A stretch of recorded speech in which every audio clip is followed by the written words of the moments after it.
Hey, welcome back to the channel. I'm here today with Caroline. Hello. And today we're going to be doing a sequence to lead up to plow pose. Now, plow pose is a great pose for your spine, or it's a great way to injure your neck, depending on how you do it and if you're mobile enough to get into it. So we're going to do a quick practice to warm up and then try to attempt this pose in a modified variation. So let's begin child's pose. I'm going to need that. As soon as Ollie stops biting. Hey, come here. Good boy. Down.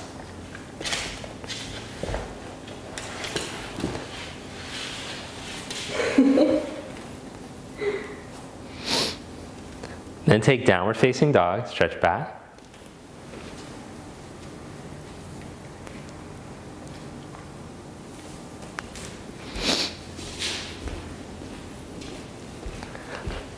And walk your feet forward all the way up to the top of your mat. Put a little bend in your knees. Then clasp your hands behind your back. With the hands interlocked, just let the back of the head drop down. Open up to the soles of the feet. Now here's the thing, if your knees don't go all the way straight here, no worries, that's fine. You can put a little bend in the knees to help the back of the spine open up better. But also, if you're having difficulty straightening the legs in this variation, then you're for sure going to want to take the modified variation of plow and not work on the full variation until you're able to get the legs straight with ease in this position. Bring your hands to your hips and come up to stand. Let's warm up with a few sun salutations. Inhale, raise your arms up. Exhale, fold forward. Inhale, make a flat back, elongate your spine. Then step back one leg at a time, plank pose. Now hold here, spread wide across your collarbones. Without the collarbones narrowing, shift forward and lower slowly, just to elbow height. Keep those collarbones broad, keep your blades on your back. Then go right into upward facing dog.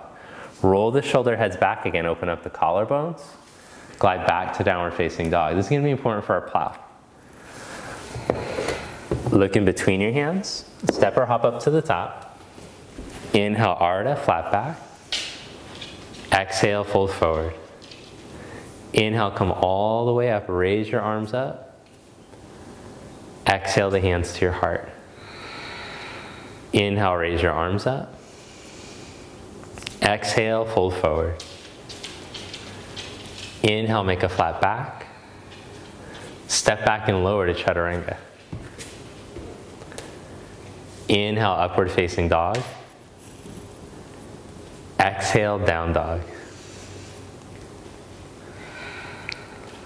Good, then step your right foot for warrior one. Inhale, raise your arms up. Bring your hands to your hips.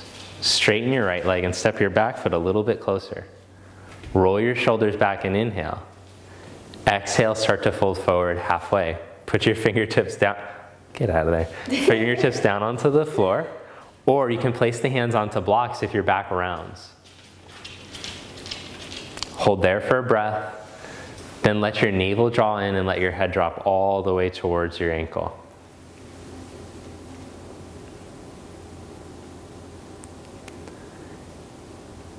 Inhale into a flat back position again. Step back to down dog or out of vinyasa. When you go for your vinyasa, don't lower past elbow height and keep those collarbones broad. Upward facing dog. Exhale, down dog. Step your left foot, warrior one. Inhale, reach up. Then bring your hands to your hips. Straighten your left leg and step your back foot a little bit closer. Roll your shoulders back, inhale. Exhale, start to fold forward halfway. Then set the fingertips down. Inhale, lengthen your spine. Exhale, fold.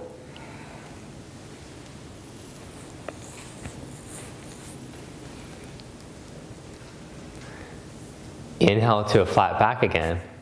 Then step back to down dog or take a vinyasa.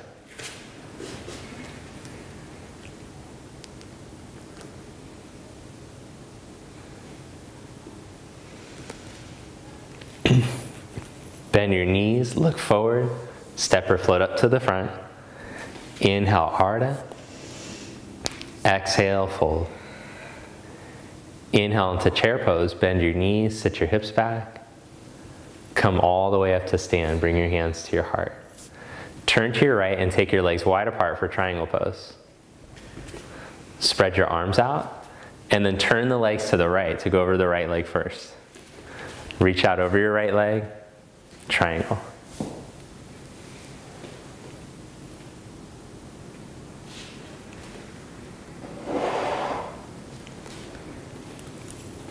Press down through the feet, inhale, come back up, and turn your feet to the other side. Reach out over your left leg.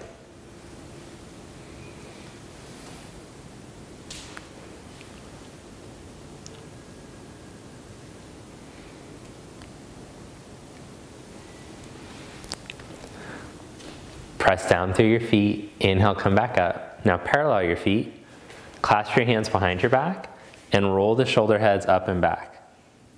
Then maintaining that, start to fold forward in between your legs, Prasarita C. Stand even on your feet, draw up from your thighs.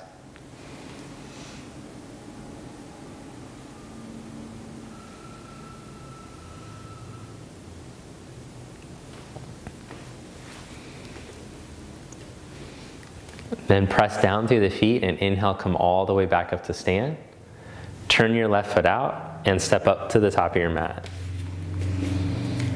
Inhale, raise your arms up. Exhale, fold forward. Inhale, flat back. Now bend your knees and sit your butt down for boat pose. Bring the knees up and the arms forward. Okay, now we're gonna do just a little training wheels for the abs for boat. So set the feet down, take them hip socket distance apart. Then with your arms forward, as you inhale, slowly round your back and lower back halfway, and then come back up, lift your chest. Inhale, slowly start to like you're gonna roll back and back up. And slowly start to roll back and back up. Good. Now see if we can do the full thing. Bring the legs up, boat pose.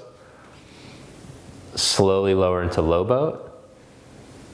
And with control, come back up. If it's too jerky, weird, or hurts your back, do the first one instead. Again, lower slowly. Back up. Lower slowly. Now whether you're doing the first or the second, get into this position and take the right leg straight up. Keep your abs in tight. Slowly change legs. Slowly change legs, abs tight. Slowly change legs, abs of steel. Slowly change legs. Slowly change legs. Keep going.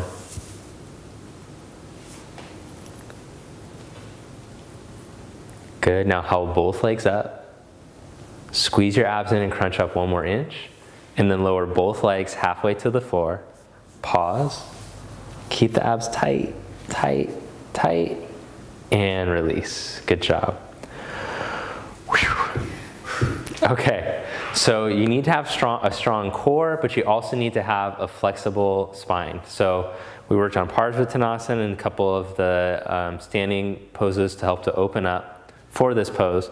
Now we're going to try it modified at the wall. So roll over to your side and bring your mat over to the wall. And you're going to measure yourself about a leg's distance away from the wall and then go a little less than that. So let's see, like legs distance. So maybe hips like right here, and then you'll turn around so that your head faces the wall. And you bring your shoulders right to that spot where your hips should be.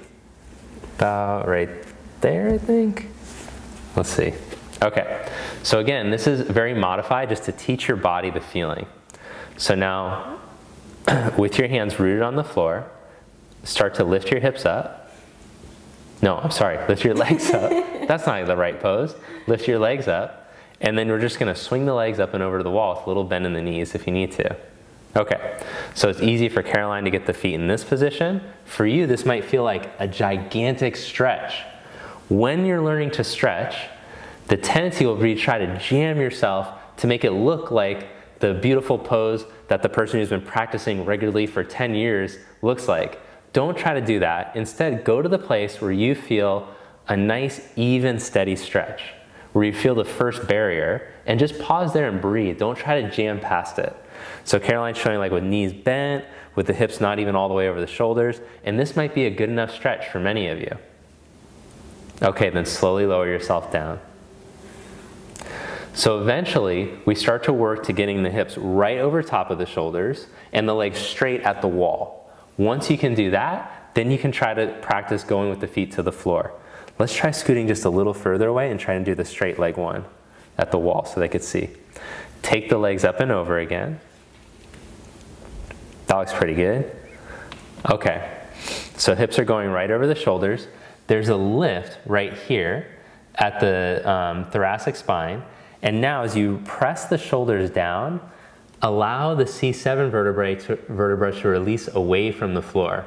So it's not that your shoulders are crunching into your ears towards each other. Shoulders down, C7 vertebra lifts, and also notice the chin is away from the chest so that the cervical spine has its curve.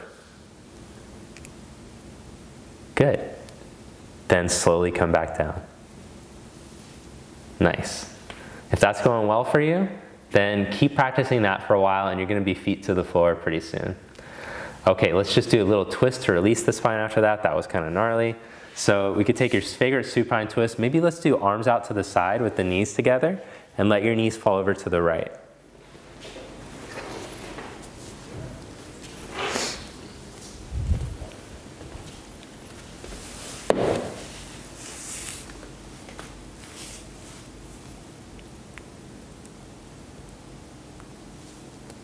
And then change sides, knees over to the left.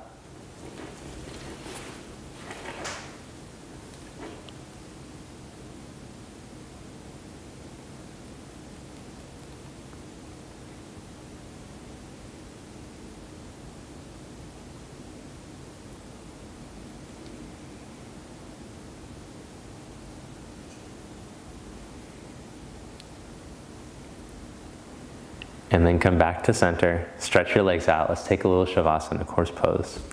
Palms up at your side, let the feet fall open. Just relax here.